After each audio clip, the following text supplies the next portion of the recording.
Okay, good morning everybody. So last time we started learning about the classes formally. We said that the classes are actually basically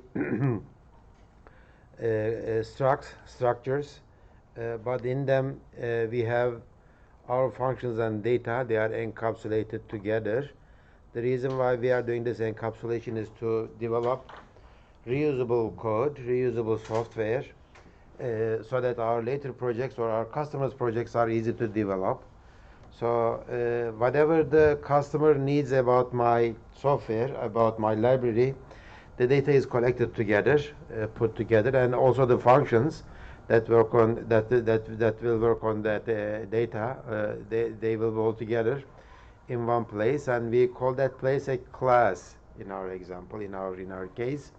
That's where the class name comes from. And the objects are instances of those classes. What do I mean by instance? Objects are kind of blueprint. Classes are kind of blueprints. This is a very classical example.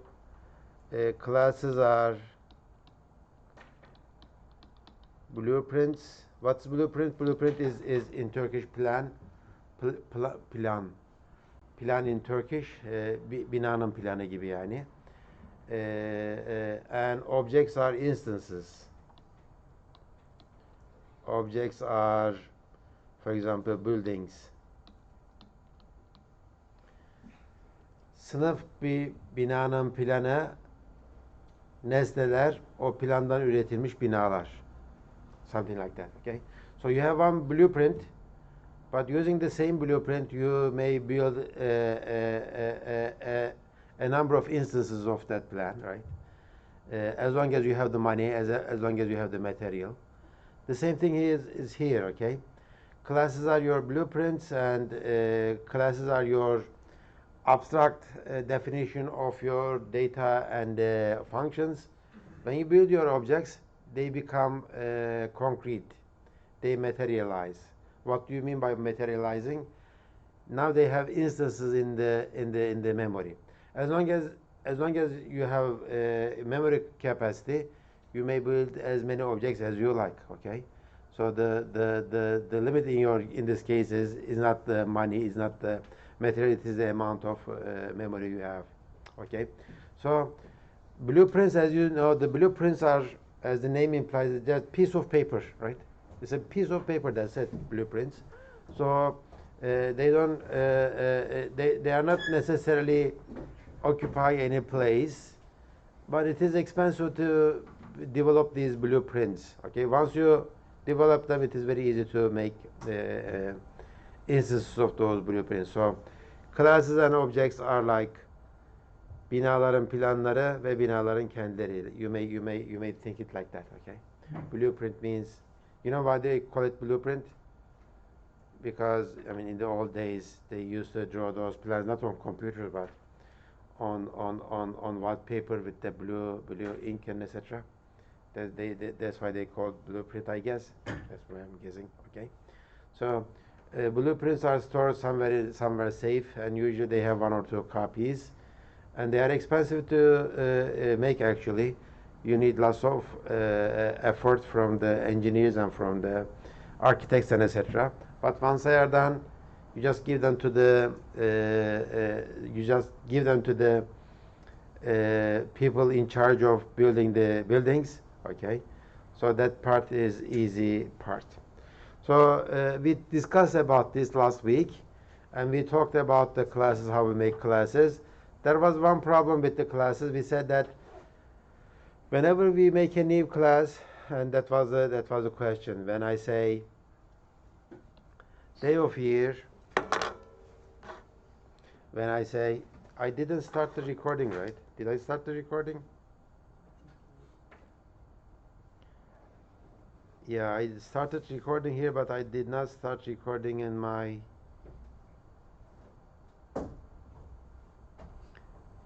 Teams account, okay? So when I say day of year, day 1 and day 2. Previously in my example that I gave you, I guess it was maybe, let me see if it is here. Let me show you the previous case. Yeah, maybe choose this one. Yeah, okay. So day of year class definition is like this. I have month and day. I have 1, 2, 3, 4, 5, 6 functions. Member function, nice. None of them are global functions. But when I make 2 objects, okay, today and birthday, okay, and if I print them out, today dot output, I guess, right? Okay, if I print this today out, you told me last week that we don't know what would be printed because we did not assign any values to the day and month fields of today. Okay, that's what we said last time. So that's not a good thing. Well, it was an acceptable thing in C because that's what we did all the time. But in object-oriented programming languages, we always try to keep our objects in invalid cases, invalid states. So I don't. This is not acceptable for me. So I have to find a way to initialize this object at the time of creation, object creation. Okay. So the constructors, as we discussed last time, constructors are answers to that, and constructors are simply member functions. Okay. They are simply member function, but they are special. Okay. You don't call your constructors yourself. They are called automatically when the object is declared. Okay. When you declare your object, when you say day of year today, that constructor is automatically called. You don't call them. Okay. It is automatically called. And since it's a function, you can do whatever you want inside that function. You can do whatever you want inside that function. And usually, what we do in a constructor, okay, as I said, it's a function. It is up to you what you do, but usually what we do in a function is to initialize the object's data and to do some validity check, okay, if the numbers are right or so, okay. So the constructor are special functions. They are called automatically, and inside the constructor, it is your task, it is your responsibility to fill in sensible code. But usually what we do is object initialization and validity checking. That's what we are going to do, and it's a very useful tool. And all object-oriented programming languages, they either call it constructors or something similar to the name constructor. But the idea of constructor are always there in the object-oriented programming languages. Okay, and after that, I think I gave you an example of a constructor. Okay, this one. Day of year class, I made it a little bit simpler. Okay, so I have month, day. As you see, there is a private function. Okay, so this test date is not supposed to be used by the customers of this class. This is internal. Okay, I made it private. Question for you. This program compiles and runs. Let me compile it. Where is my project? Execute. Just compile. I hope it compiles. I sometimes make changes. Where is my? Oh, okay. It is down here, but I cannot. Can I? Okay, here it is. If I can grab it. So it compiled, I guess, like that. Okay, 0 errors and 0 warnings. Okay. Question for you. I cut this line here and I paste it in here. Would this compile? Without showing any code. Would this compile and link? Yes. Definitely yes, right? Why? I think I asked the same question. I'm not the same question, but a similar question before. Do you remember that question? I asked something very similar. What was the question? it was about const. What did I say? If a program including lots of const keywords compiles and runs fine, if I remove all the consts, would that program compile and run? The answer was yes. I mean, this is the same thing, because by taking this test date from the private section to the public section, I am removing a restriction, right? I am removing a restriction, okay? So if I remove the restriction, well, it is more easier to compile the program, but it has to compile anyway, because nobody used the test date as a customer. They cannot, because it was in the private section, okay? So doing this is fine. And some people get this idea in a very, very wrong way. In that case, they say that, how about this? Get rid of this private. Would this program compile and run? Yes. Of course, yes. And then why do we use private then? Okay, why do we use private? Okay, they think that you have to use private to get this program into compiling. The answer is no. Of course, we use private to write object-oriented code. We use private to apply the principle of information hiding, right? Encapsulation, data abstraction, and a principle of least privilege, right? Those are the principles. We are following principles here. If you don't follow any of those principles, it's a compiler, it does whatever you want, but what you are doing is not object-oriented programming in that case. Okay, so let's put private in there, and now I have something that looks like an object-oriented program. Okay, so these are the important things. Okay, so if you think for some reason, why did we do that? If I don't do that, it works. I mean, our measure is not, our criteria is not if it works or not. Okay, our criteria is, are we following the object-oriented programming principles or not? Okay, and the compilers and the languages are actually just helpers to achieve this goal. Okay, just because you are using a C++ compiler doesn't mean that you are writing object-oriented code. I keep repeating this story, but this is the way it is. Let's do just the opposite. Let me get rid of this line and put it in here. No, put it in cancel here. Okay. Would this program compile and link? No. Most probably no. Why did I say? Why? Who said no? Okay. Why no? Because we try to get this in main directly. Yeah. If somebody calls it in main as a customer get day, it will give me an error message. But I didn't say no. I said most probably no. Why? Because if nobody has called this get day from the main function, then this would compile, right? Yes. And I am not sure if they called it. Did they call it? No. No. So this will compile, but definitely, maybe I should have done it with the output, right? If I did that with the output, then it would have worked fine. It wouldn't have compiled. Okay, good. So this is just a again repetition of what we said before. A different way of looking at the information hiding principle and the encapsulation principle. So go back to the constructors. As we said, constructors are special functions and their names are always the same as the class name.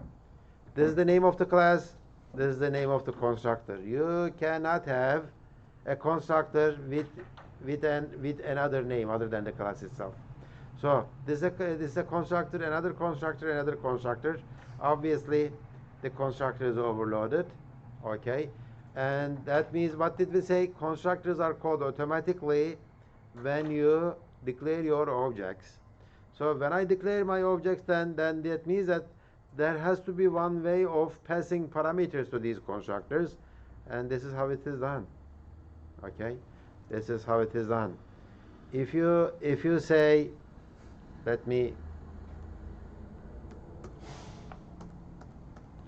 I am going to do it this way. Date 3 is, let me put them on different lines. And let's do this. Okay, line 32,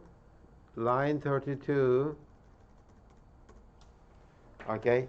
So it's a classical, I mean, the way we have learned to declare objects of our classes. When we say day of year, day 3, okay. So it makes an object in the memory, nice. It will have 2 data members in it, month and day, that's it, day 3, and that's it. But we said that there has to be a compiler to be called, which there has to be a constructor to be called. Which one is it? It is this one, line 14, the day of year,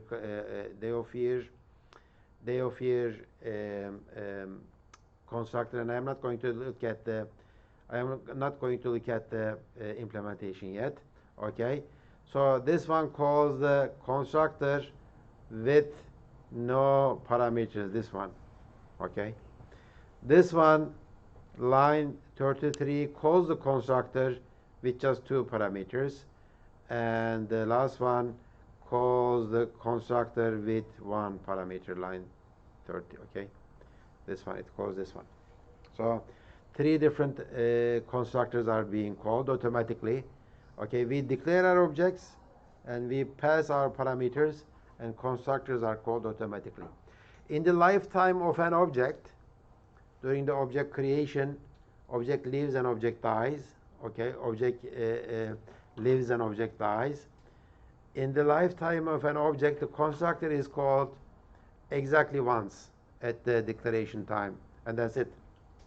You don't call the constructor more than once or 0 times in the lifetime of an object. Okay, you might say that, well, previously we did not use any constructors, we did not write any constructors. Even if you don't declare a constructor, a default constructor will be made for you, and it will be called. Okay, and we are going to talk about it later. So let's see some constructor code. Go to slides again.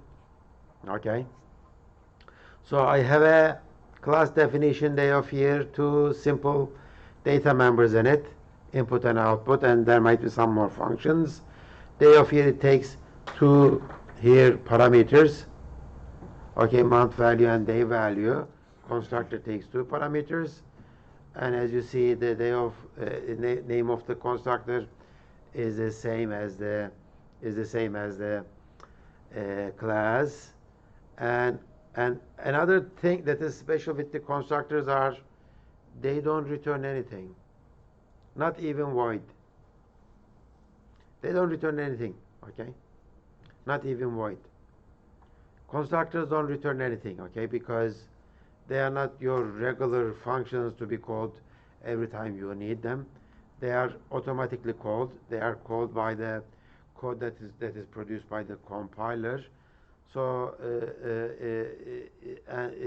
when you look at this line, you see that it's a constructor, same name, so it shouldn't return anything. So they don't return anything. That's another special feature of these constructors. Okay, you cannot return anything. I mean, this is not optional. Okay, and constructors in public section, usually 99% of the time constructors are in public section. Okay, if you put constructors in your private section, then your customers cannot make objects of your classes, right? If you put them in private section, your customer can never declare objects of your class. So would that kind of a class be useful? Sometimes yes. But for our case, especially for this week and next week, we won't do anything like that, a constructor in the private section. It's like remember the building example that I gave you, blueprint? It's like you are preparing these blueprints. They're very nice blueprints, very expensive, and you are putting them in a safe and locking the safe and losing the key. Okay, so nobody can have access to them because blueprints are there, but I cannot make buildings out of those blueprints because I don't have access to. Okay, so usually we don't put our constructors in the private sections. They are in the public sections, and usually the first function you list in your public section are the constructors. Okay, if you have more than one. So how the constructors are called, as I said before, you don't call them automatically, you don't call them yourself, you just declare object. You say that I have date1 and date2 objects. Since I have provided a constructor like this one, okay, this constructor will be called automatically, but it needs 2 parameters. So I am passing the parameters this way. Like a function call, but it's kind of weird. I mean, we didn't declare any objects like this before, okay? This is the type, this is the object, this is the class, this is the object name, and we provide the constructor parameter just next to the object itself, okay? So when these 2 lines are executed, 2 objects are created in the memory, and depending on your constructor code, these numbers will be used to initialize the data. Okay, any questions? How come I keep losing people? I mean, the first week of the semester, people were like in a line. So I don't need the reservation sheet anymore. Okay, maybe the first 3 weeks, people, if I attended all 3 of them, that means that I am almost 13, so I don't have to come anymore. I don't know. Okay, maybe I should make that 50% of the classes. Okay, so let's see. So some people are confused about this. They think that by declaring objects like this, by writing a constructor like that, objects are automatically initialized. Okay, this one goes to month, this one goes to day. No, that's not true, because you still have to write your constructor yourself. Okay, and by the way, as we said before, don't try this. Okay, I mean, is it working? No, it is illegal. Illegal, but it can be. Illegal means that compiler knows about it.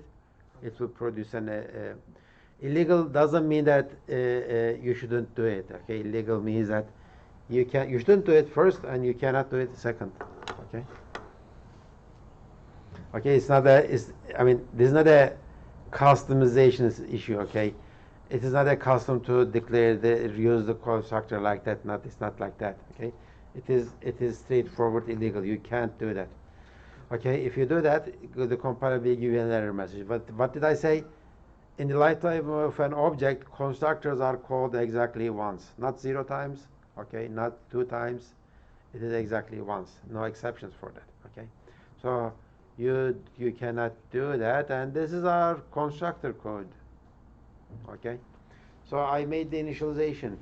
I get this parameter, and I assign it to my data member month. Right. And I get this one, and I initialize it to data member day. Question? Sir, Somebody? You? Okay, what? I see somewhere in this, making with this. This keyword, we didn't learn this keyword yet. We will have at least 1 month before we learn it. Yes? Constructors all about the principle of the object-oriented program. Just because we want to make it in the principles. If I get it wrong. Constructors are about I don't get what is the purpose of this, because it's all about the principles. Just.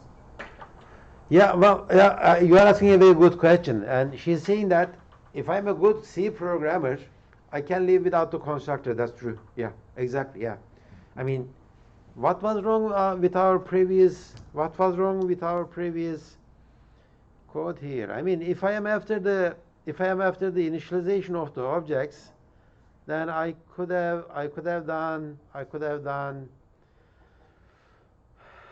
this. Okay, so there is a set, right? There is a set function, and if I am not feeling good about this, then why don't I do this? Just today dot set, and 2 comma 3. Yeah, that's it, right? So what is wrong with this approach, right? Declare your object, they are initialized like integers, and initialize it to line 27 and output your result at line 28. So this is exactly what I want, and this is what I used to do with C programming language. But as I said before, in object-oriented programming languages, we don't like these kind of uninitialized objects, invalid objects, okay? At line 27, today is invalid, maybe invalid, I don't know. Usually it is 0. I think it probably it is 0, 0, it is still invalid, right? The values are 0, 0 most of the time. And I don't know what the values are, okay? This should never happen in an object-oriented programming languages. Always your objects should be in a valid state. When I declare it, I should definitely know the values in it. I should definitely know how it behaves. That's the rule, okay? You don't make objects, you don't keep your objects in an invalid state. They are always invalid states. It makes it a little bit less efficient. Why? Because whenever you declare an object, the constructor has to be called. When the constructor is called, that means CPU time, inefficiency. Yeah, okay, but C is not about 100% efficiency. Sorry, C++. C is about efficiency. C is about memory usage and CPU usage, okay? If you are going to use a high-level programming language, you cannot do better than C, okay, in terms of memory usage and CPU usage. But C++ says that, okay, sometimes it is difficult to write maintainable, easy to use, reusable code with C, okay? So let's invent a new programming language. It will help us to follow the principles of object-oriented programming, and we are going to call it C++, okay? So your question is a perfect C question. What is wrong with my way of thinking? Well, nothing is wrong. I mean, people have been writing C code for the last 40, 50 years. Yeah, that's true. But they are writing C code, okay? This is with the constructor C++ code, object-oriented code now, okay? So you are asking the question question type 2, why are we doing this, okay? So there are two types of question. How we do this, okay? Second, why are we doing this? Why there is a class like this, like there is a course named 241, okay? That's what she is asking. And the first answer is, well, it is in the curriculum. You have to take this class. The second one is, you have to learn object-oriented programming because everybody is doing it. Okay, good question. So, if you have any questions in your mind, okay, always ask this. Is this type 1 question or type 2 question? Type 1 is, how can I do that? Type 2 is, why am I doing this? And type 2 is more important. And without getting the answer to your type 1 questions, you cannot go to type 2, okay? Without practicing it, without learning how to do it, you cannot ask these kind of, why am I doing these questions? Okay, let's go back to this constructor code again. Initialization, okay, that's what I do. As I said before, it is up to you what you do in your constructor. I can just get rid of this, and I would just print out hello world on the screen. That's it. This is a completely compilable and runnable code, but it doesn't make any sense because in the constructors we don't print out anything on the screen to the standard output. The job of the constructor is to initialize data, maybe rain check it, maybe some housekeeping businesses, etc., but not anything stupid like that. As long, well, other than some debugging printouts and etc. So don't do that. And again, if you do this, compiler will compile, but that doesn't mean that your code is right. Okay? And some people did think that the constructors automatically initialize your data, then that's not true either. Okay? Maybe I should have called check if month is between 0 and 12 and day is between 1 and 31 and etc. Okay?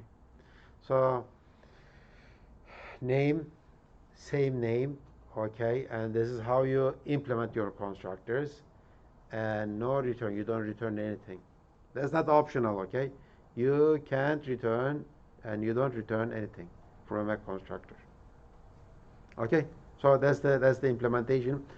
People said that, well, if this is the way we write our constructors to initialize something, okay, maybe we should make it clearer. Maybe we should get some syntax help. And they invented this. They said that don't write that code inside the curly braces, okay? Do it this way. Remember, month is the data member and day is the data member.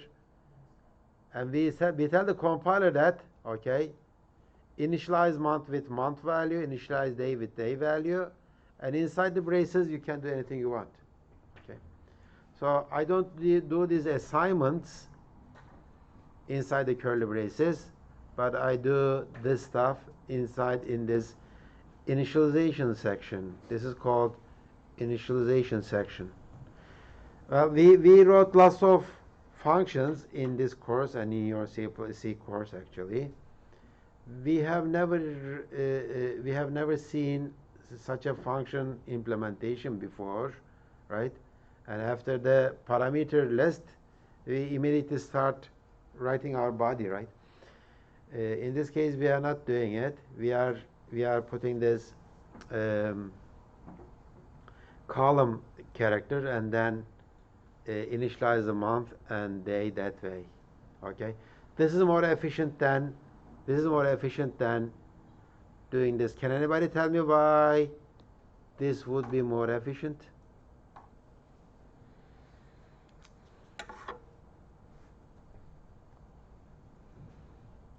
Can anybody tell me why this will be more efficient than the other implementation of the constructor? Yes. The other implementation is the same as with the member function, so it is indicated this is constructor when you look at the code. Well, you kind of explained why I should prefer this one, yeah. This is more readable, more explainable, but I am saying that this is more efficient in terms of CPU usage. Yes? Don't go to in curly bracket. Making a sign without going to curly brackets. So why should it make it more efficient? I don't. That's the question. Why is it more efficient? Remember when I declare an object, where it go? Okay. When I declare an object, day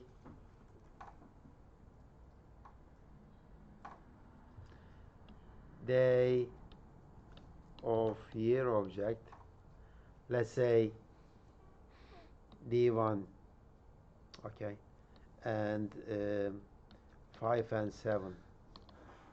This is how memory looks like.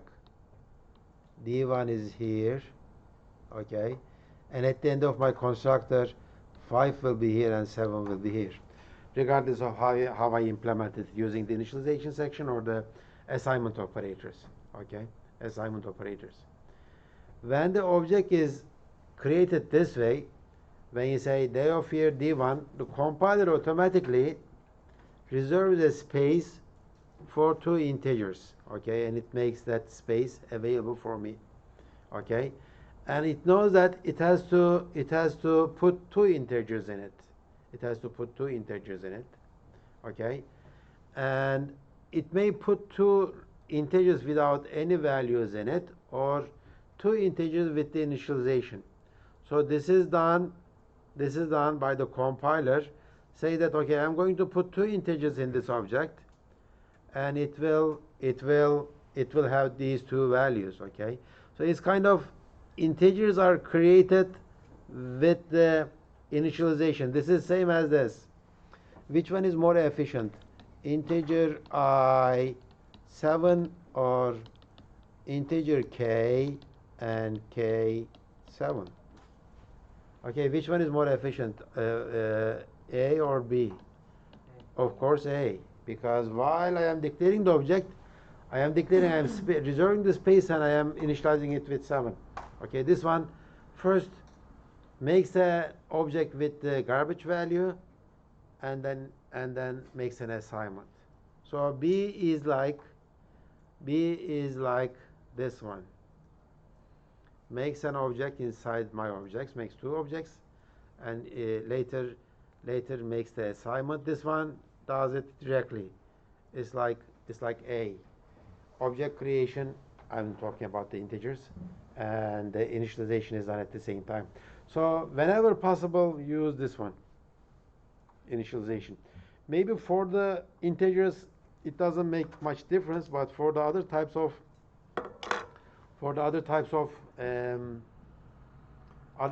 objects, member objects, okay, it will be different. Okay, so this is preferable definition version is use the initialization section. So why do we need the braces then? I mean, if I initialize it this way, braces are maybe for object verification, if the date is okay, right? If the value is okay, month value is okay, if I need to do something else, some other stuff, etc. Good? Sir, Yes. is it possible to invalidate the default constructor? I mean, for instance, I just want to declare my objects with a constructor that has 2 parameters, not Yeah. the default one. Well, I don't know what you mean by default constructor. Let me. We will talk about the default constructors in a few minutes. Keep that question in your mind, and I will try to answer it then, right? Okay. There are because a few rules about the default constructors. Because I didn't talk about default constructors yet. I don't want to go into the details, okay? So constructors' additional purpose is not just initialize data, okay, but validate data. And that's a powerful object-oriented principle. Keep your objects valid in a valid state all the time. Okay. Constructors can be overloaded, no problem. Okay, you can overload your constructor just like another functions, as long as, of course, your signature is different. Good. And I have this example. Let's go to the example of the book. So I have 3 constructors, 1, 2, 3, overloaded, input, output, get, month, number, etc. And this is my private. Again, I have 1, 2, 3 objects created. Okay, so I am expecting that this one will be initialized to February 21st, and this is May 1st, and this is January 1st, I guess. So I use outputs. So as long as I create my objects, they are all valid. Okay. And line 30 is a way of calling a constructor. I don't like this line 30. I don't know why book is talking about it, but since it is in the book, I have to talk about it. This is not calling the constructor directly, okay? This means that you are making an anonymous object, okay, objects with no name, and then you are assigning that object to date 1. Okay. So it says that an explicit call to the constructor, but that's not exactly right, because what did we say? You don't call your constructors explicitly, directly. Okay, it is automatically called. And don't use this at all. I guess this one is using this statement to initialize the month and date members of the object with 10 and 31. Okay, that's what it's trying to do. But this is very inefficient, right? First you have to make a new temporary object and you have to assign it. Instead of doing that, why don't you call just date1.set 10, 31, right? That would be much more efficient. Okay. Since book talks about it, I mean, don't use anything like this. This is stupid. Make an anonymous object and assign it somewhere. No, I don't like it that way. But it works. It works. Okay, let's look at the implementation. Okay, so this is how the two-parameter constructor works. Two parameters, put month value here, day value there, and test date is the function that tests if the object is valid. The numbers are not nonsense. And we'll do the same thing with the one parameter constructor. Okay, so this is smart. You see, month value is here. I am initializing day with just one, right? Month value is here, day is just one. So again, I am using the initialization section. For the third constructor, okay, month and day is one, and I didn't call the test date because I already know that what I had written is just correct, because 1 and 1. And I put this nice comment inside this body. Why? Because its body is intentionally empty, so that people wouldn't think that I forgot to put code in it, right? Okay, so body is initially intentionally empty. And I have this test date function, which just makes sure that the given date is valid. Okay, so if there is something wrong, it will terminate the program.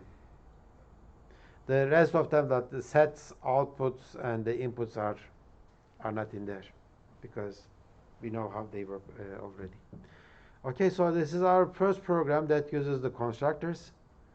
And maybe I should be careful about, nobody asked this question, this one. Nobody asked me, how come we don't have a parentheses like this? Right? I don't, you understand what I'm saying, right? Yeah. Maybe, yeah. So nobody asked me this. Let me go to this one and declare the object. Okay, so it would make sense to write it this way, right? So if you write it line 32, like line 32, it will give me a very weird error message. Can you guess what the error message is? And that error will not come. Where is my handle to? Oh, okay, it is here. Okay, good. Let me compile this one. F9. It's compiling. Oh, yeah, well, see, it didn't say anything about line 32. It was angry about line 40. Did you understand the reason? Line 32 is a nice declaration. And can you see what this one says? No, you can't. How am I going to show you? It says that in function main, request for member output in day 3 in which of non-class type day of year. Day 3 is not an object, it says. But then what is day 3 then? Date 1 and date 2 are okay, but day 3 is something weird. Day 3 looks like this actually. It looks like this. Integer f. It looks like this, right? Day 3. It's like a function declaration, a function that returns a day of year object but doesn't take any parameters, right? Yeah. So in a way that with this line, I am saying that day 3 is a function name. It will return a day of year object and it will not take any parameters. That's what it means. A function declaration that comes from C. So to remove that confusion in C++, if you have a constructor that doesn't take any parameters, okay, to use that constructor, you don't write those parameters parentheses, okay? So you compile it this way. So that's called. This one is a special name in it. This one is called no parameter constructor. No parameter constructor. Some people would say that this is a default constructor. No, I didn't talk about the default constructors yet, but this is not a default constructor. This is called no parameter constructor, and it's a special one. Because why is this special one? It's a special one because if I do anything like that, if I do anything like that, what does that mean? What is this? Line 32, line 32.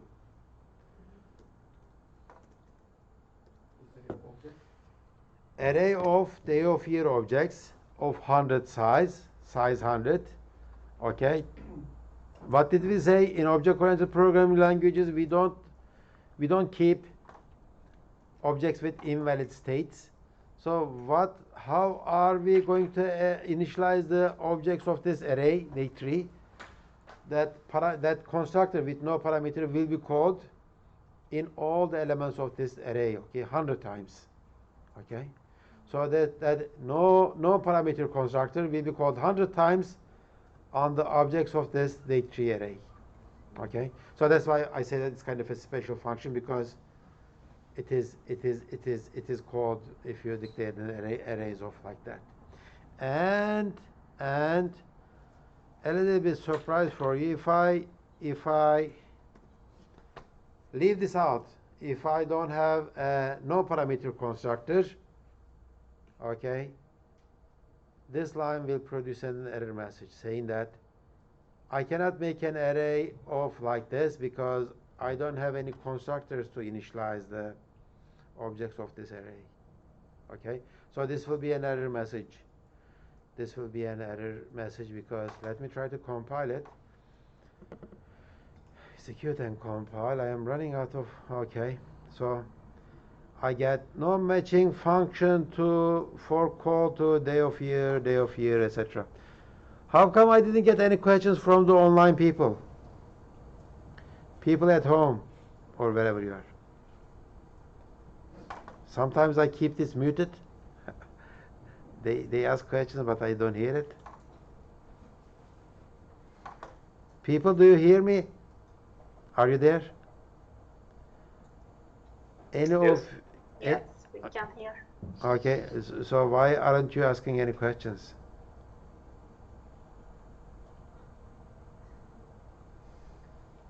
Silence. Okay, that's a stupid question actually. I don't know why I'm asking a question, because I don't have a question. Okay, so good. So let's take 10 minutes of break. Let's be here around 10:35, 15 minutes of break. Please keep the room empty. 10:35.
Kamerada açık. Tamam kapatsak mı?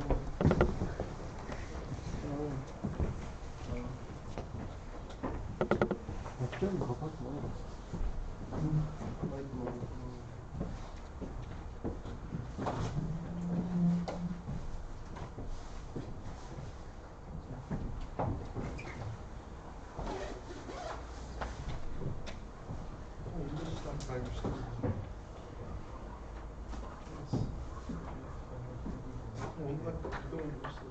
Alışkanlıktan etkileniyor.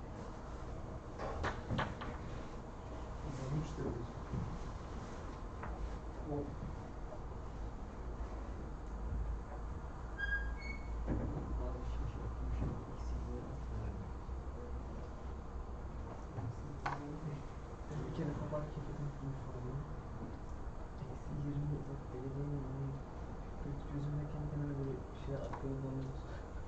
Oğlum bak gidiyorsan gidiyorsan kapı da orada, arabayı açamıyorsun. Yiğit geldi beni almaya, babası. Bu açılmıyor ha, araba kapı dom. Önemli.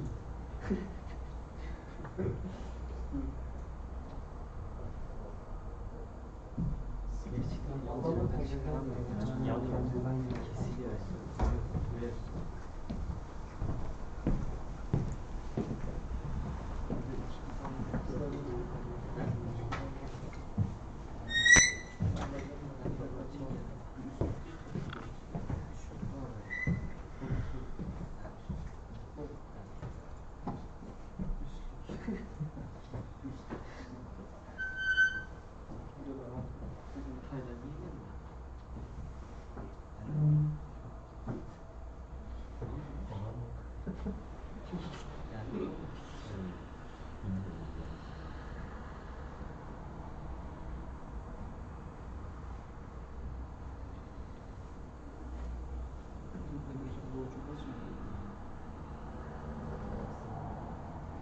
Benim böyle.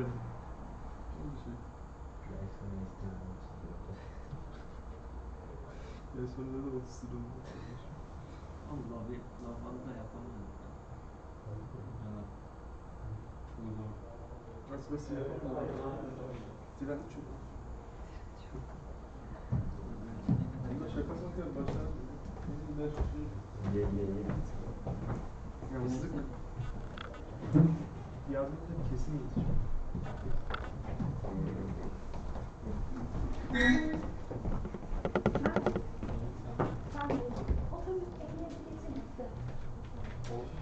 Eline geçen yazdılar. Ben de bu yazılacağım. 3'le 5. Biraz gelmedi peki. Ve bu dönemde en yoğun haftam bu hafta olabilir yani. Evet işte diyorum ya çarşambaya çok şey var. Her şey çarşamba. Yok. Şey de var. Mikrodalga var. Bir sonraki yani. Hafta o kadar dolu ki. O bir hafta sürer yani. Çarşamba geçsin ben Perşembe başlayayım. Nasıl üçlüsün? Ben orada Yusuf'la eşit. Yusuf'la doktoruyum. Asker. Komandayım. Ama biliyordur ya.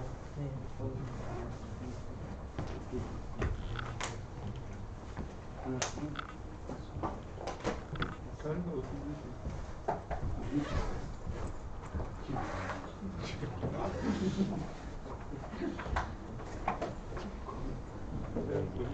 Böyle şeylerle gidiyorsun.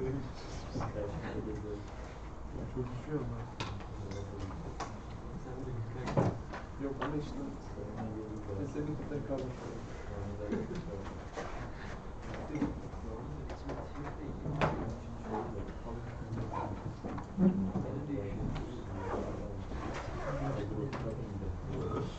Peki siz nasıl anlıyorsunuz? Ben anlamıyorum. Valla benim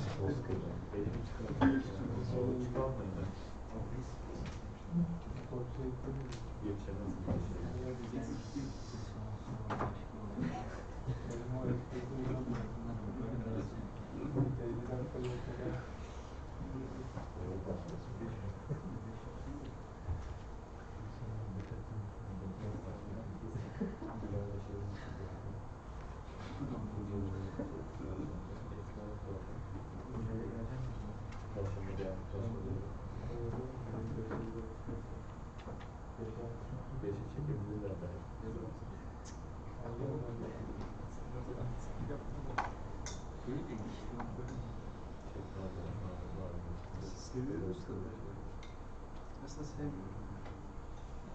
Güneşi sevmiyorum.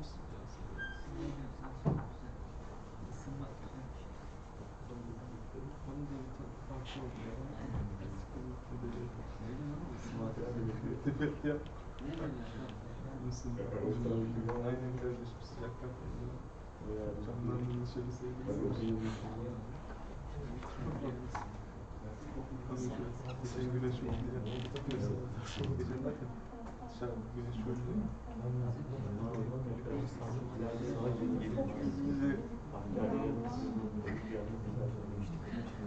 Komple içerisine girdim ama keşfettim yani. Nerede keşfettim kendimi. Harry Potter'cıdan Tayfun nasıl böyle şu kafayı geçiriyor mu bantlar? Şimdi hadi be.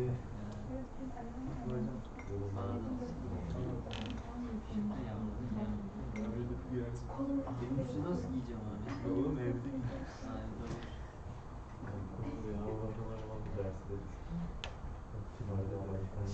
İmza bırakma halde çıkıyor ya.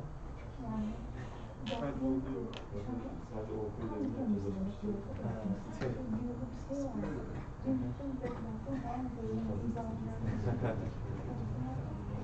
Sadece okuyla keşke olsaymış böyle en azından. Değil mi?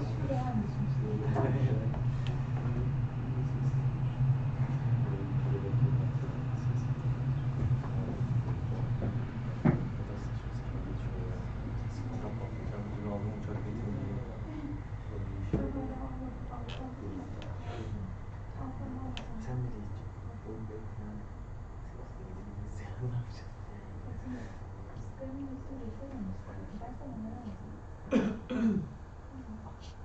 Valla ben de bilmiyorum ya. Aslında hiç gitmek de istemiyordum taraftan. Derslerden geri kalır mıyım diye. Ama çok canım, dün canım acayip sıkıldı.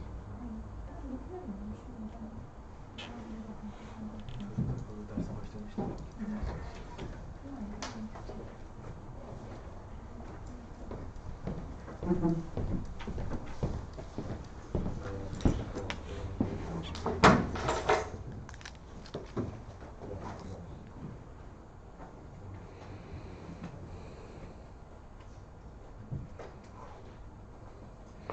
Okay, so this is the program with 3 constructors, and we have seen the constructors. Each constructor is calling the test date other than the constructor with no parameter. Did I skip anything in previous slides? I guess I talked about all of them. Okay, good. Okay. So constructor with arguments, okay, with no arguments, sorry, no parameters. It can be confusing because, I mean, it feels that I like to do this one instead of this one.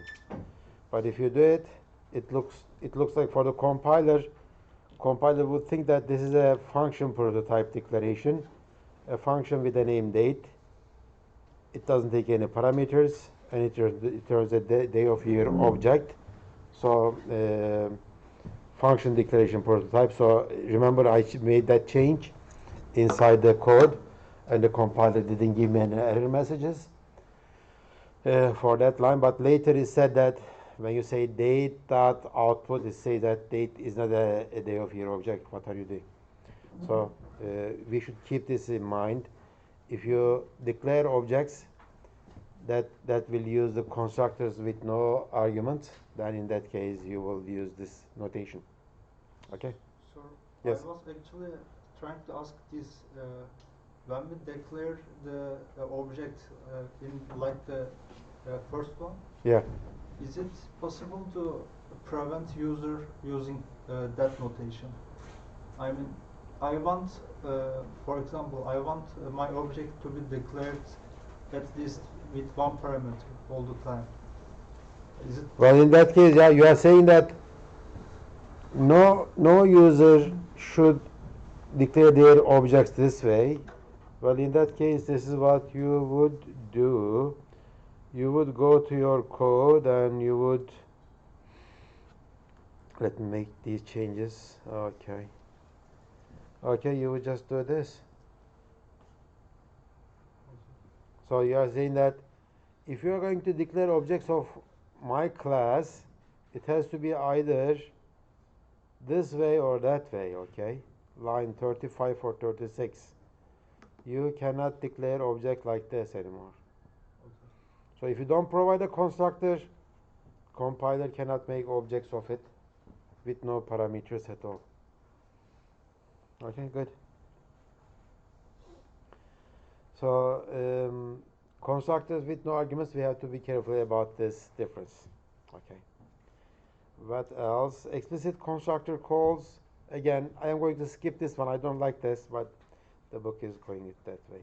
So don't do this at all. Okay. Okay. They say that this one can be used to initialize data members for 5 and 5. Use your set function. Use your setter for this instead of doing it with the explicit calls and etc. Okay, let's talk about this default constructor. There is a default constructor concept in object-oriented programming languages, and what did we say? In object-oriented programming languages, we don't like our objects to be uninitialized. Okay, so what happens if I don't declare a constructor? The compiler will make a constructor for you if you don't declare it. Okay, remember previously this one, where is it? Yeah, here it is. This class doesn't have a constructor at all, but by default the compiler will define a constructor for you, and it's going to be called default constructor. Okay, that's going to be default constructor. So how does the default constructor behave? It doesn't do anything. Okay, so the day of here default constructor will have a constructor with no parameters, and its body is empty. So default constructor is created when you don't provide any constructors at all, okay, to your class, and it will be created by the compiler, and it doesn't do anything. So it's not a very useful constructor, but still there is a constructor, and it is being called. Okay, so that's the rule. Default constructor is defined as constructor with no arguments and automatically defined. Okay, and a constructor, there always is at least one constructor for your classes. Doesn't matter if you define or not. If you don't define them, a default constructor is generated for you, and it is auto-generated for you if you don't define any constructors. But if you define a constructor, any constructor with no parameters or parameters, then default constructors will not be declared for you. Okay. If you don't have any no parameter constructor in your class, then you can't do that obviously, or you cannot make arrays of your class objects. Okay. So that's the meaning of default constructor. So if we go back to these slides and again do this. Okay, so this class doesn't have a default constructor because I have defined 2. And if I uncomment this one out, okay, this one doesn't have a default constructor either. This is not a default constructor. This is a no parameter constructor. Okay, this is a no parameter constructor, and I'm writing it. I write that one. Okay. So the default constructor, the task of the default constructor, if I had any for this class, would have been to do nothing. Let's do this here, okay? So there is a default constructor for this one. It doesn't do anything for this class, but for the other class it kind of makes sense. This is the definition of default constructor actually. Default constructor calls the default constructors of the data members. In this case, default constructors of month and day, which are 2 integers. What does the default constructor of integers do? What does the default constructors of Garbage color. what? Garbage color. Yeah, it doesn't do anything. Yeah, it just doesn't assign anything. It just keeps garbage value. But if I had, instead of integers, if I had something other, let's say another object, then the default constructors of those objects are be called. Okay, in that case, it kind of makes sense. So the default constructor, I mean, when I said for this class it doesn't do anything, it is only for this class. But for the other classes, it kind of makes sense because the task of the responsibility of default constructor is to call the default constructors of the data members in it. Okay, that's what the default constructors do if you don't declare anything. If you declare the constructor, then there is no default constructor, like this slide says. Okay, if you define any constructors, then you don't have a default constructor anymore. Good. Okay, any questions? Good. Then let's talk about this powerful object-oriented principle again. As you see, we started introducing lots of object-oriented programming principles. This is one is called composition.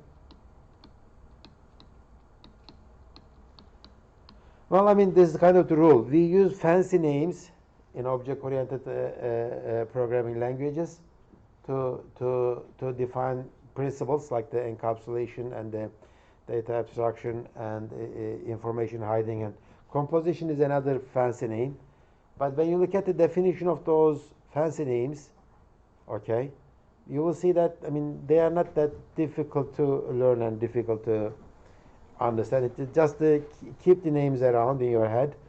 Composition. Composition is the procedure of using object of another class in your class.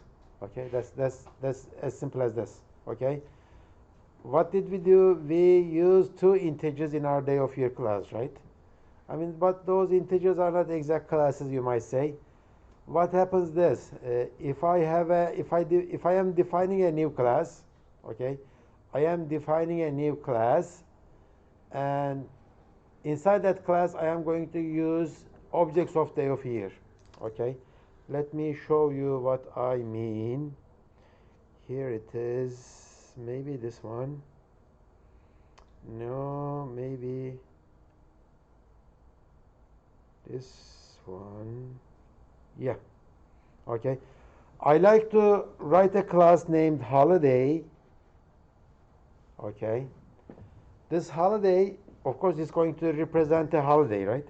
I mean, what are the holidays? January 1st is a holiday in Turkey, right?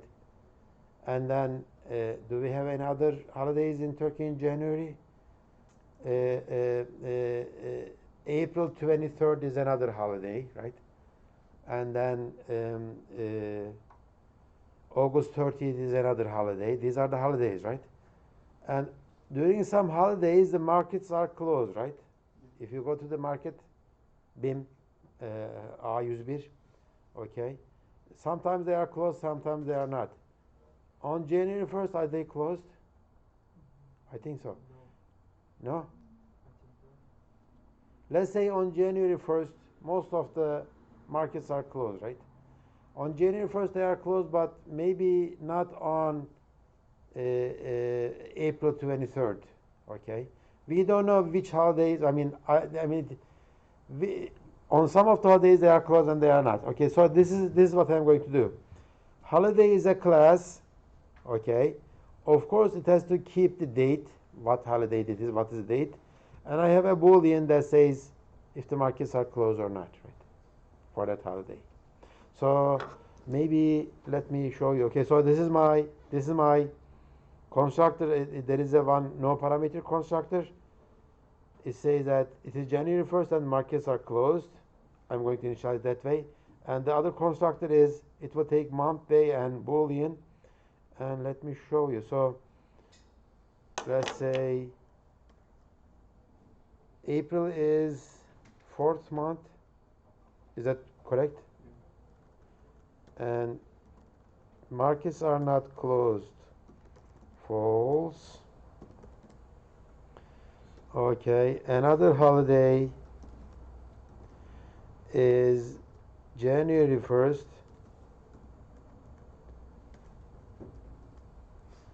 January 1st, and markets are closed.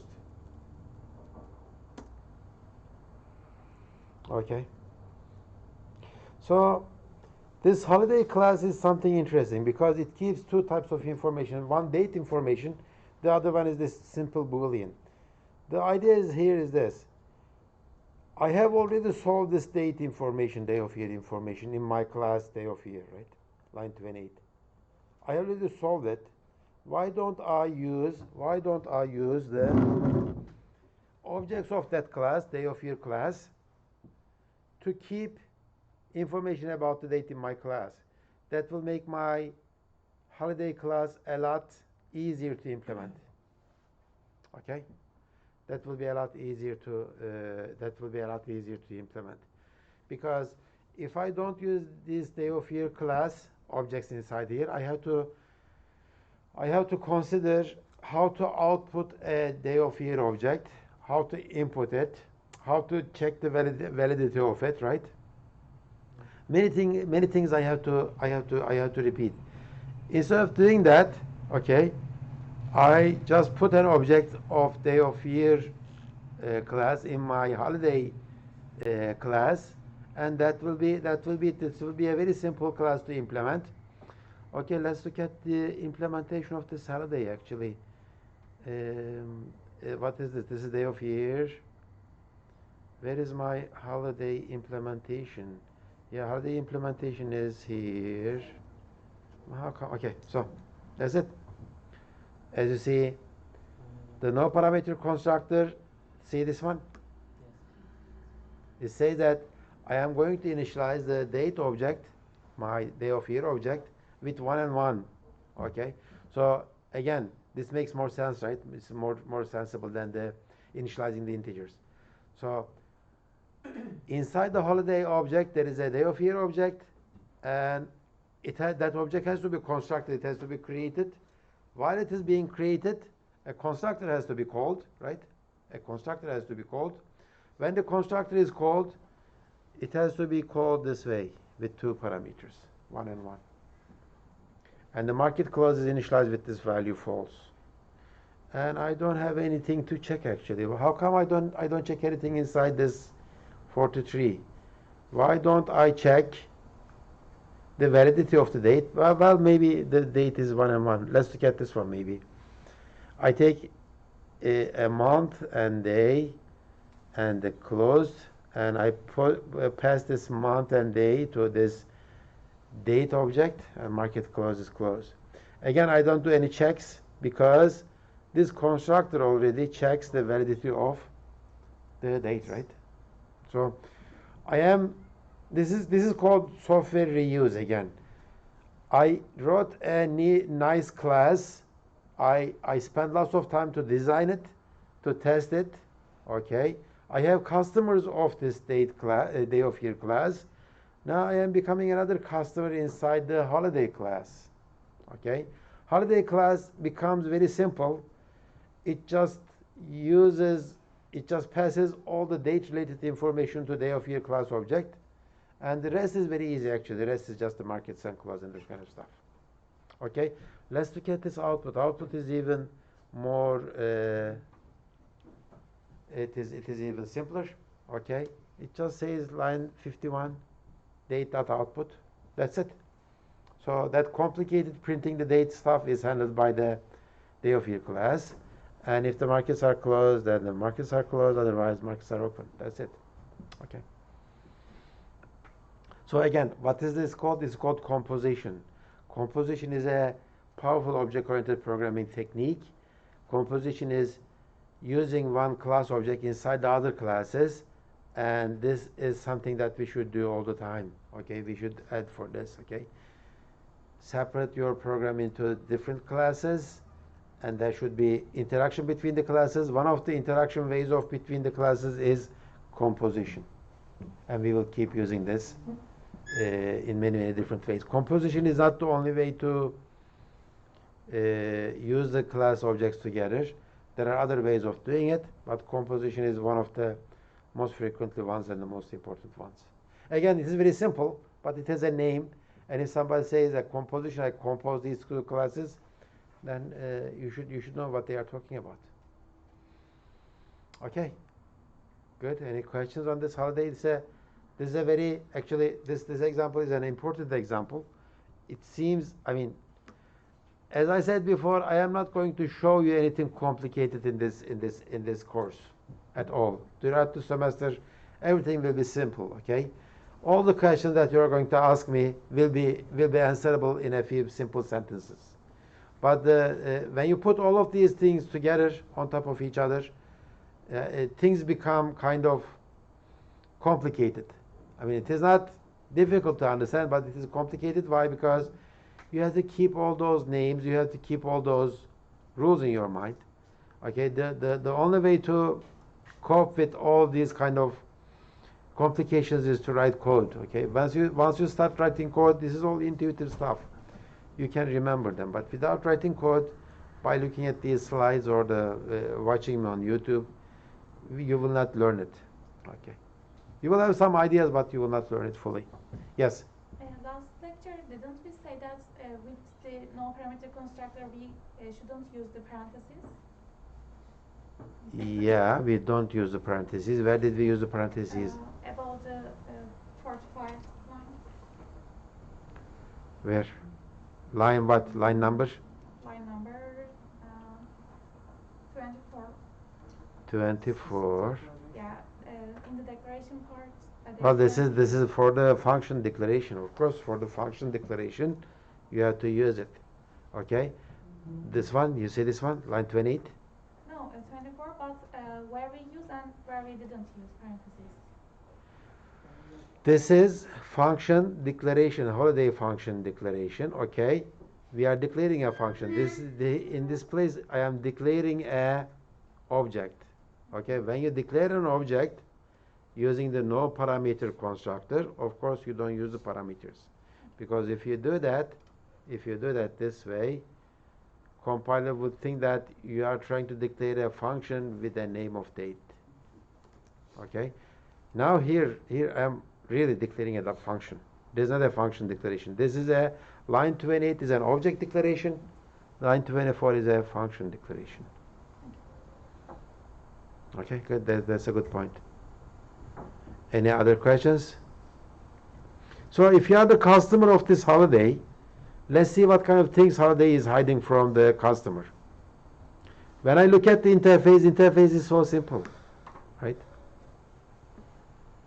I provide month, day, and the closed information, and I just call the output function, that's it, okay? But my customer doesn't know that I am using a day of year object inside my data field or data section. Okay, because my customer don't care about how I am handling all these date issues at all. My customer will think that if I provide a wrong date, such as -5, -5, and false, I will get an error message. Probably my program will be terminated. My customer knows that, but my customer doesn't know anything about this day of year class has anything to do with holiday, right? So that's a nice thing to know. How about this one? Should I do this? Okay, provide day of year object. Okay, let me say D. Okay, and let me implement this one. Okay, maybe you should implement it for me. I am going to do this holiday, and again holiday. Oh, just put it in there.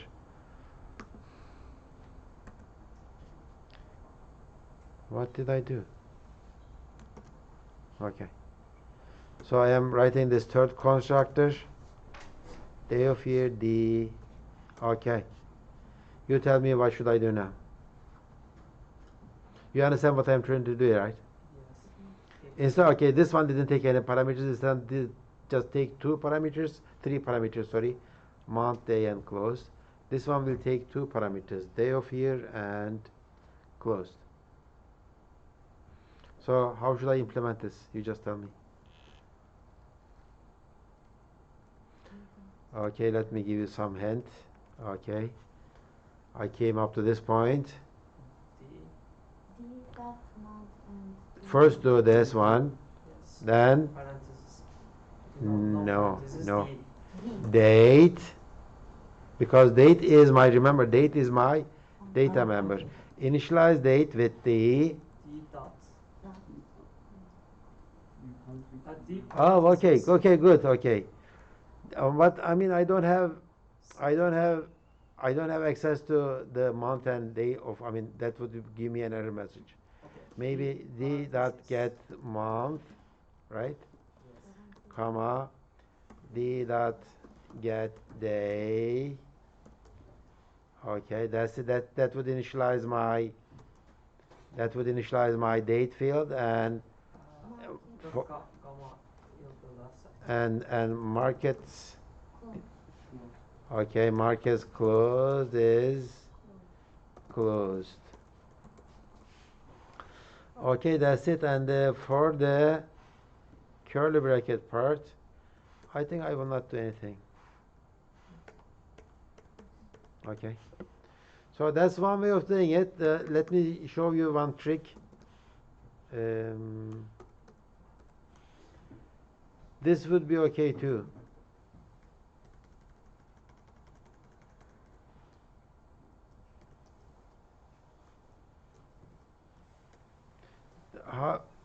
Come on, not that one, not this one. If I erase one of them, the other one goes too. Okay, I will not argue with you. Do whatever you want. Okay. Line 52 would be okay too. I am just passing this D, okay, to the date because there is a, okay, this is too early, but I have to tell you now. There is a copy constructor. There is a default copy constructor. It makes a copy of your objects, and it is always available like the default constructor. So either line 51 or 52 is okay. We probably most of the time prefer line 52. Okay, both of them are okay. Let me comment this out, one of them, so that it's compilable now. Okay, so I implemented it.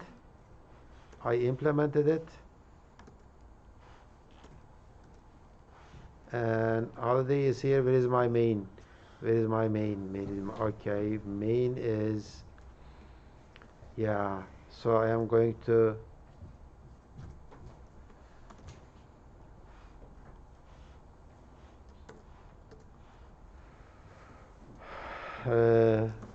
day of year, holiday 3 and 8 and 30, 30 Ağustos maybe.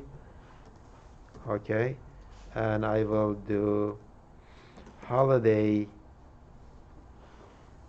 Oh, this should be maybe D3 because day of year and day, right? So holiday H3 D3 comma false. Okay, good. So did you like my new constructor? That's the question.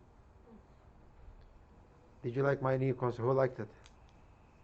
Looks nice, right? You don't like it? Kinda. What do you mean? You either like it or you don't like it. I don't like this new constructor. I mean, it is not because I didn't write it wrong. Syntax wise, everything is nice.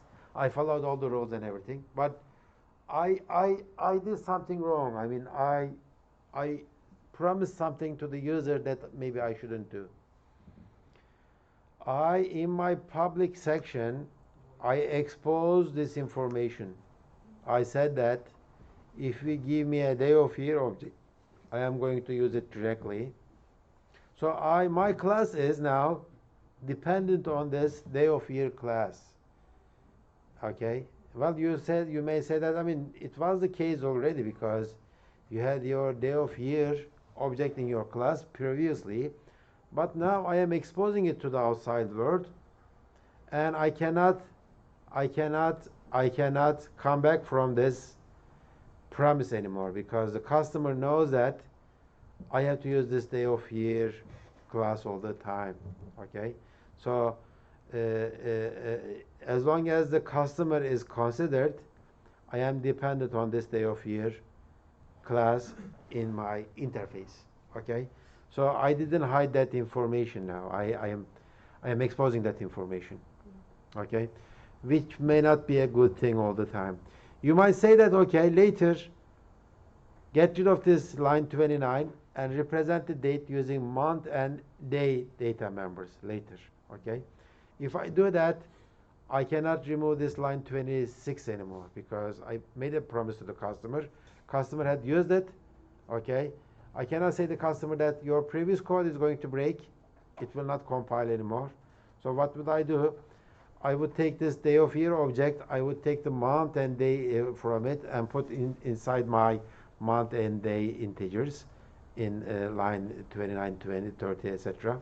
I had to do that conversion a lot. So depending on how you really want to be dependent on this day of year objects, you may expose this to the outside world, or you don't expose that outside world. Okay, so these kind of decisions, I mean, both of them are okay for the compiler. Compiler will compile it. And I didn't write anything bad in terms of C++ rules, object-oriented rules, but at the end, it's a very tough decision to expose.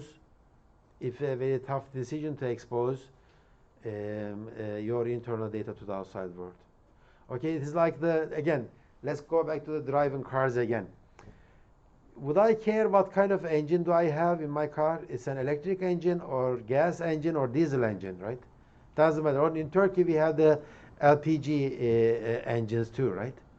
Okay, so I shouldn't care about it. But for some reason, for some of the LPG cars, gazlı araba, what do we, tüplü araba, we call it tüplü araba, yeah. For LPG cars, there is a button. You have to push that button to start the car or something. I don't know. So they have to expose that information to the driver. Otherwise, the car won't start or car won't function properly. Or especially at the very, very old cars, I guess, you have to do lots of adjustment about your gas flow or something like that. So that was not a very good interface actually, because that made lots of people confused. Many people couldn't use their cars, and sometimes they hurt their cars because they exposed that information outside. So why they exposed it? Because that was a very bad car design anyways from the start.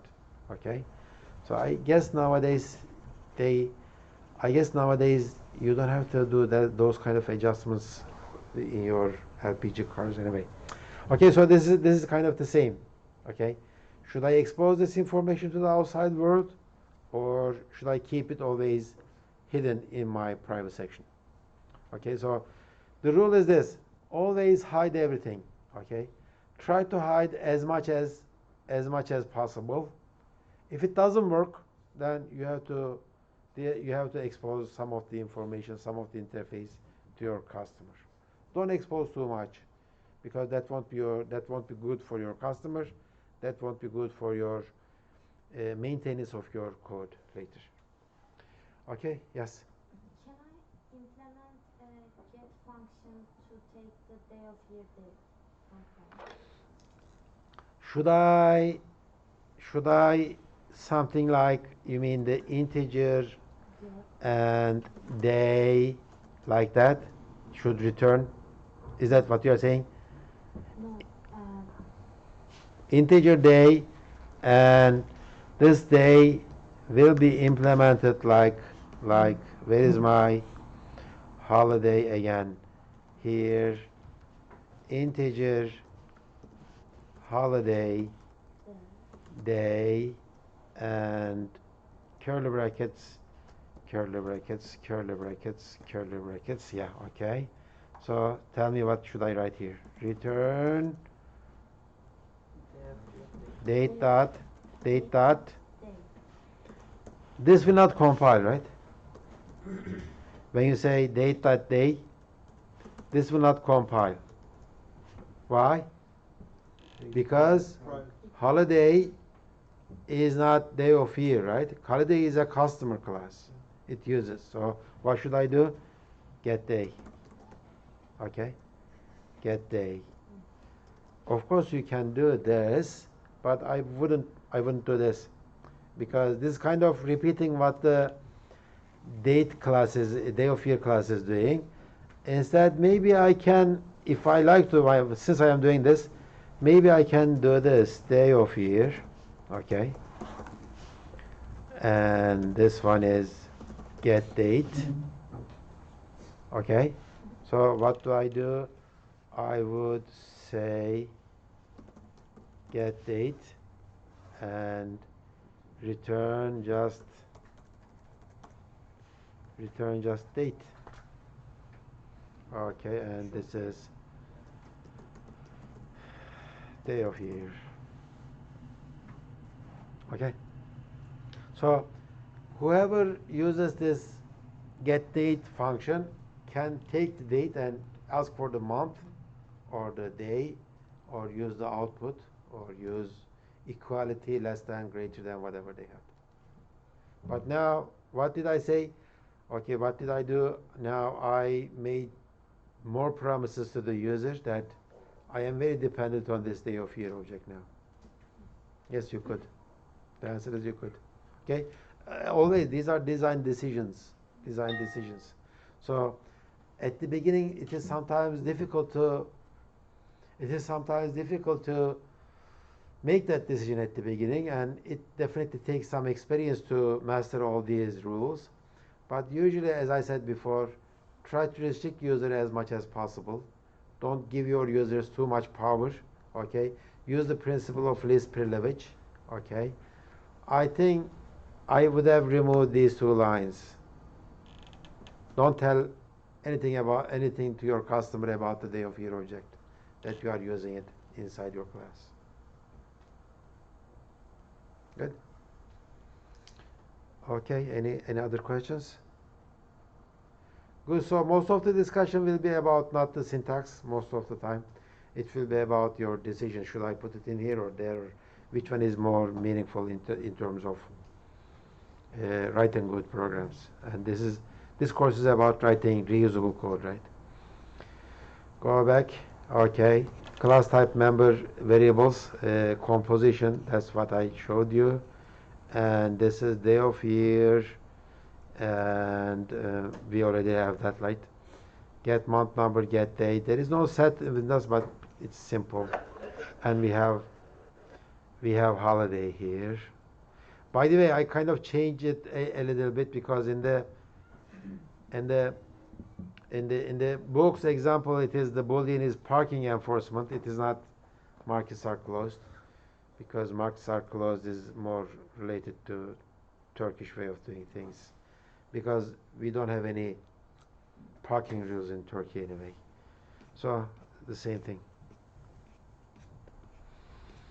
Okay, so there is another example in the book, 7.4 bank account. It is in the book, and let me try to, but before that, what is this? Oh, okay, this is good. 7.2 bank account. Let me show you this one first, and I will okay, so small, let's look at the main function to see how we are using it, okay? There is a bank account class, okay? It's going to hold the bank account. This will be your money in your bank account, and this will be the interest rate, okay? So 2 parameters. So this is a no parameter object, good. And then as soon as I declare these two objects, I call the output functions on both of them, account 1, account 2. Here is another one. Okay, 3 parameter constructor. $999.99. So I use 2 integers to represent the money. And this is the interest rate again. And what else? For the account 1, print is out. And I update the account 2 and output it. What does the update do? Update, I guess, calculates the interest value and puts it on top of the main money, okay? And it updates the value and it outputs it. So that's it. So as a customer, I now know how the bank account class works. That's the beauty of the object-oriented programming, okay? You try to write your customer code first, okay, to see if it is working without seeing any implementation, without seeing maybe any class declaration. You try to write your customer code. If that code seems logical, if it seems okay, then you start implementing stuff. This should fine. This looks fine. So let's look at the interface. 2 parameter constructor, line 11. Okay, so it will take a double, and 3 parameter constructor. It will take 2 integers and 1 rate. 2 parameter constructor. Well, line 11 and line 18 is kind of, one is a double, the other one is an integer. So I think it should be okay as long as you are careful, because remember, with the overloading, there is always a ambiguity of which function to call, and no parameter constructor. Of course, I guess this will be initialized to $0.0 and interest rate is 0. All the rest is nicely commented. Update does whatever I told you before. 1 year of simple interest has been added to the account. Input and output are self-explanatory. Get balance, get dollars, get cents, and get rate. These are all nice getters, right? They get, so they don't mutate, they are accessors. Output, get balance, get dollar, get cents, and get rate. These are all accessors, these are accessors. Update is, of course, mutator. Input is a mutator. Set balance and set rate, these are all mutators. So we are going to see this function, this class implementation, I guess, tomorrow, and we are going to continue on it. And there will be some ways of applying this principle of information hiding and principle of least privilege. C++ helps us to enforce those principles, and I'm going to show you how. Okay? So that's it for today. Are there any questions? Where is my attendance sheet? Can I have it? Any questions? No. Okay, thank you. Okay, I'll see you tomorrow. Okay.